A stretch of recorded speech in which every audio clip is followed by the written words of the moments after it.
श्री स्वामी समर्थ. जय जय स्वामी समर्थ. घरातील देवपूजा करताना या 20 नियमांचे पालन करायलाच हवे. ज्या घरात दररोज देवपूजा केली जाते, नित्य देवतांची स्तुती आणि निर्मळ मनाने सेवा केली जाते, तेथे सुख, समृद्धी आणि सकारात्मक व पवित्र वातावरण नेहमीच असते. दुःख, दारिद्र्य दूर होते. घरातील वातावरण शुद्ध राहते. हिंदू धर्मात देवपूजेचे काही महत्त्वाचे नियम ठरवलेले आहेत. या नियमांचे पालन केल्याने इच्छित कार्य सुरळीतपणे पार पडते. भगवंतांची आपल्यावर कायम कृपादृष्टी राहते. महालक्ष्मीसह सर्व देवी देवता आपल्यावर प्रसन्न राहतात. चला तर मग जाणून घेऊया कोणते आहेत ते नियम. नंबर 1. तुळशीची पाने 11 दिवसापर्यंत शिळी होत नसतात. त्यावर दररोज पाणी शिंपडून ती पुन्हा देवाला अर्पण करता येतात. नंबर 2. दिवा नेहमी परमेश्वराच्या मूर्तीसमोर ठेवला पाहिजे. तुपाच्या दिव्यासाठी सफेद कापसाची वात लावावी आणि तेलाच्या दिव्यासाठी लाल धाग्याची वात लावावी. नंबर 3. पूजेकरता कधीही तुटलेला भग्न दिवा वापरू नये. तुटलेली सामग्री धार्मिक कार्यात शुभ मानली जात नाही. नंबर 4. भगवान सूर्यदेव, श्री गणेश, दुर्गा माता, शिवजी आणि श्री विष्णू या पंचदेवतांची पूजा अवश्य करावी. दररोज पूजा करताना या पंचदेवांचे ध्यान केले पाहिजे.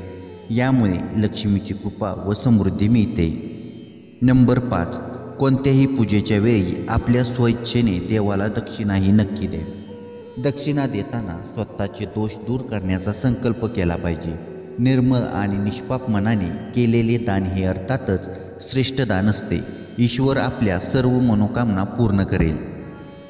नंबर 6. प्रत्येक पूजेमध्ये तांदळाला अतिशय महत्त्वाचे स्थान आहे. पूजेसाठी अखंड तांदूळ वापरावेत. तुकडे झालेले तांदूळ वापरू नये.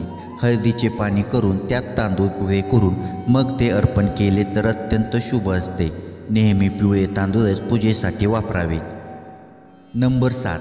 विड्याची पाने देखील पूजेसाठी अवश्य ठेवावीत. वेलची, लवंग, गुलकंद इत्यादी पानात टाकून जर पान तयार केले असेल तर अतिउत्तम. पूजेच्या मध्यभागी दिवा विझू देऊ नये. याकडे विशेष लक्ष द्यावे. जर तसे झाले तर पूजेचे पूर्ण फळ मिळत नाही. नंबर 8. कोणत्याही देवाला पूजा, ध्यान, आसन, स्नान, धूपदीप, अक्षता, कुंकुम, चंदन, फुले, प्रसाद इत्यादींना आमंत्रित करणे आवश्यक आहे. नंबर 9. भगवान शिव यांना हळद अर्पण करू नये आणि शंखाने जल अर्पण करू नये. नंबर 10. पूजेच्या ठिकाणी स्वच्छता आणि पवित्रता यांचे काटेकोरपणे पालन करायला हवे. एखाद्याने चप्पल घालून देवघरात प्रवेश करू नये. चामड्याची कोणतीच वस्तू पूजा अर्चा करताना जवळ बाळगू नये. पूजाघर नेहमी स्वच्छ ठेवायला हवे. म्हणतात ना, हात फिरे तिथे लक्ष्मी वसे. नंबर 11. भगवान श्री विष्णूस प्रसन्न करण्यासाठी पिवळ्या रंगाचे रेशमी वस्त्र अर्पण करावे. देवी दुर्गा, सूर्यदेव आणि श्री गणेश यांना प्रसन्न करण्यासाठी लाल रंगाचे वस्त्र अर्पण करावे. तसेच शिवजींना पांढऱ्या रंगाचे वस्त्र अर्पण करावे. नंबर 12. कोणत्याही प्रकारच्या पूजेमध्ये कुलदेवता, इष्टदेवता, वास्तुदेवता, ग्रामदेवता यांचे स्मरण करून त्यांचे आशीर्वाद सर्वप्रथम घ्यायला हवे. पूजेसाठी सर्व देवतांचे आवाहन करायला हवे. पूजेच्या आधी देवांना स्नान घालावे. धूपदीप प्रज्वलित करावे. हळदी कुंकू लावावे. तसेच पुष्प, बेलपत्र, चंदन, अक्षता हेही असणे गरजेचे असते. नंबर 13. आपण पूजेकरता जे आसन घेतो ते कधीही आपल्या पायाने सरकवू नये. ते नेहमी हाताने सरकवावे.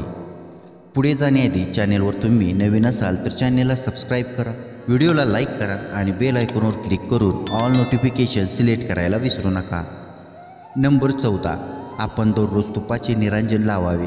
त्यामुळे घरातील सर्व वास्तुदोष आणि नकारात्मक ऊर्जा दूर होतात. नंबर 15. देवघराच्या वर अडगळीच्या वस्तू ठेवू नयेत.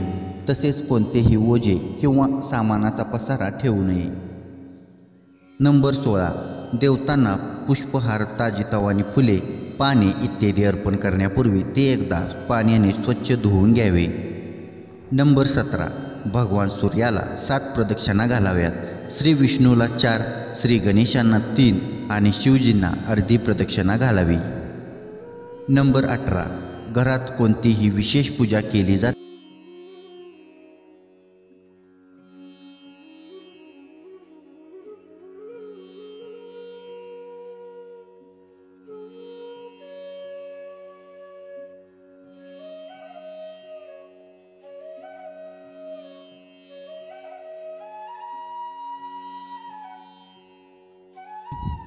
केली पाहिजे.